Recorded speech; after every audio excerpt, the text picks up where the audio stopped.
সুপ্রিয় দর্শক, আসসালামু আলাইকুম। কেমন আছেন আপনারা? নিশ্চয়ই ভালো আছেন। আজকের ভিডিওতে আপনাদের সবাইকে স্বাগত জানাচ্ছি। আজকে আমি আপনাদের সাথে শেয়ার করব কিভাবে আপনার ডেলিভারি আর 2-3 দিনের মধ্যে হবে, এটা আপনি সহজে বুঝতে পারবেন। তাহলে চলুন জেনে নেওয়া যাক।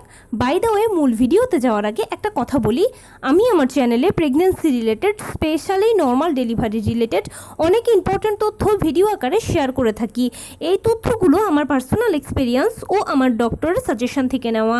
তাই আমার চ্যানেলটিকে যদি একবার আপনারা ভিজিট করেন, তাহলে আপনারা আপনাদের প্রশ্নাতীত মনের অনেক প্রশ্নের উত্তর পেয়ে যেতে পারেন।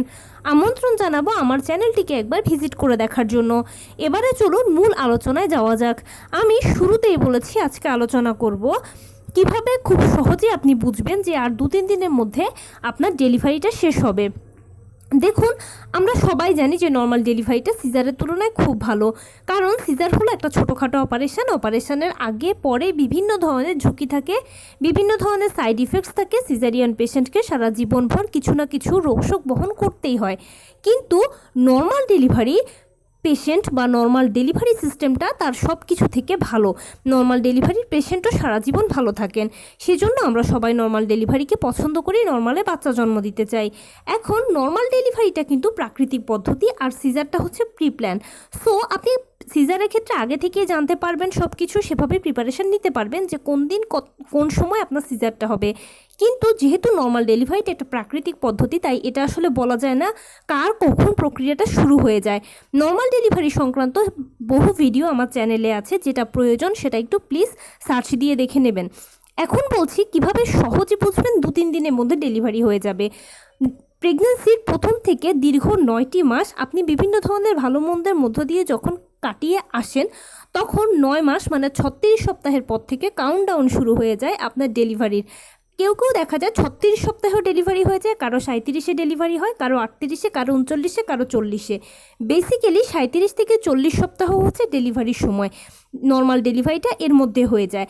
40-এর পর যদি হয়, মানে 40 সপ্তাহের পরে যদি যায়, তখন সেক্ষেত্রে বেবির অক্সিজেন লেভেলটা কমতে থাকে, বেবির ওজন বাড়তে থাকে, এই জন্য পানিটা কমতে থাকে।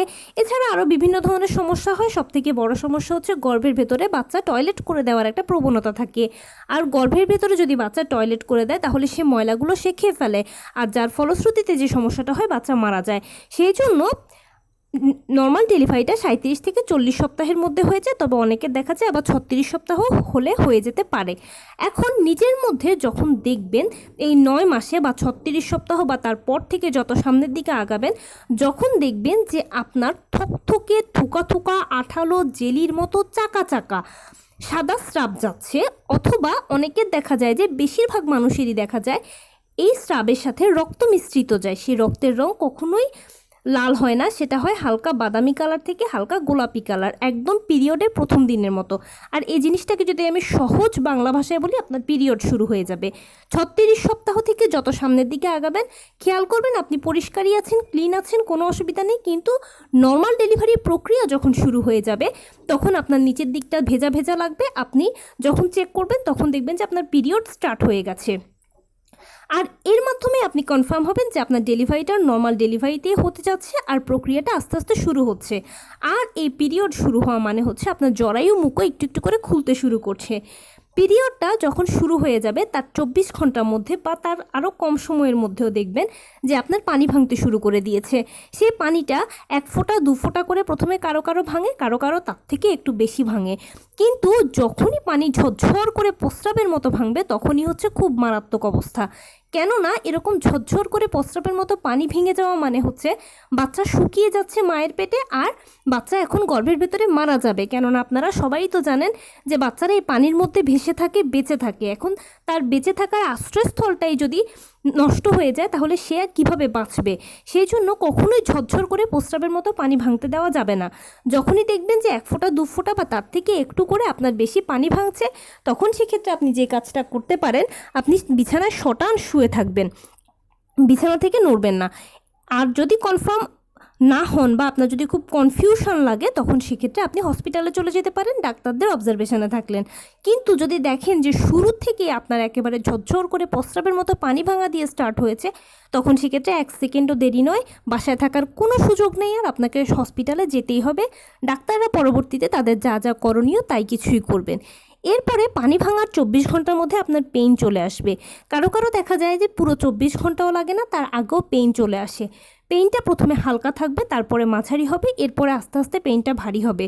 পেইনটা যত ভারী হতে থাকবে তত দেখবেন যে আপনার জরায়ুর কন্ট্রাকশন হচ্ছে, মানে জরায়ুর সংকোচন প্রসারণ হচ্ছে, জরায়ু নিজে নিজে শক্ত হচ্ছে আবার নিজে নিজে ছেড়ে দিচ্ছে। এরই মাঝখানে আপনার বাচ্চা আবার ভেতর থেকে চাপ দেওয়া শুরু করবে। তখন ডাক্তার আপনাকে পাল্লা দিয়ে চাপ দিতে বলবে। আপনাদের উভয়ের মিলিত চাপে ডেলিভারিটা কমপ্লিট হবে, আর প্লাসেন্টা ডেলিভারির মাধ্যমে সাকসেসফুলি আপনি আপনার দীর্ঘ 9 মাসের প্রেগনেন্সি জার্নিটাকে নর্মাল ডেলিভারির মাধ্যমে শেষ করতে পারবেন। আর এই পুরো প্রক্রিয়াটা হতে কারো কারো ক্ষেত্রে 3 থেকে 4 দিন লাগে, কারো কারো ক্ষেত্রে 1 বা 2 দিনের ভিতরে আবার হয়ে যায়। সেটা নির্ভর করছে আপনার প্রিপারেশানের উপরে। প্রিপারেশান বলতে হচ্ছে, অনেকে করেন কি যে প্রেগনেন্সি পিরিয়ডে কষ্ট লাগে, ব্যথা লাগে, বা ব্যথা কষ্টগুলোতে একটু এমনিতেই বেশি লাগে, সেজন্য শুয়ে বসে থাকেন। তো যদি আপনি এরকম শুয়ে বসে থাকেন বা একটু অলস ভাবের হয়ে থাকেন, তাহলে আপনার অবশ্যই সময় বেশি লাগবে। আর যদি আপনি ওয়ার্কিং হন, মানে হচ্ছে আপনি ব্যায়ামের উপরে থাকেন, এক্সারসাইজের উপরে আপনার শরীরটা থাকে, আপনি যদি নিয়মিত হাঁটাচলা করেন, টুকটাক কায়িক শ্রম করেন, এছাড়া হালকা ফুলকো ব্যায়াম যদি করেন, তখন সেক্ষেত্রে আপনার এই পুরো প্রসেসটা হতে খুব অল্প সময় লাগবে, 2-1 দিনের ভেতরেও হয়ে যেতে পারে। ভাগ্য যদি ভালো হয় তাহলে তো 1 দিনের ভেতরেও সব প্রক্রিয়াগুলো শুরু হয়ে শেষ হয়ে যেতে পারে। তাই এটা নির্ভর করছে সম্পূর্ণ আপনার ওপরে, আপনি কিভাবে প্রিপারেশানটা নিচ্ছেন বা কিভাবে প্রিপারেশানটা নেবেন। তো এই ছিল আজকের ভিডিও। কেমন লাগলো বলুন। যদি ভালো লেগে থাকে ও হেল্পফুল হয়ে থাকে তাহলে প্লিজ লাইক, কমেন্ট, শেয়ার করতে একদম ভুলবেন না। আর সেই সাথে আমার চ্যানেলটিকে সাবস্ক্রাইব করার বিনীত অনুরোধ রইল। পাশে থাকা বেল আইকনটি ক্লিক করে দেবেন যেন আমি ভিডিও আপলোড করার সাথে সাথে আপনারা নোটিফিকেশান পেয়ে যান। যদি কোনো প্রশ্ন থাকে কমেন্টসে জানাবেন, আমি রিপ্লাই দেব। প্লাস যদি কোনো পরামর্শ থাকে যে কোন বিষয়ের উপরে ভিডিও বানালে আপনারা উপকৃত হবেন, সেটাও জানাবেন। আমি আপনাদের পছন্দের সর্বোচ্চ প্রায়োরিটি দেব। ভালো থাকবেন, সুস্থ থাকবেন। আসসালামু আলাইকুম।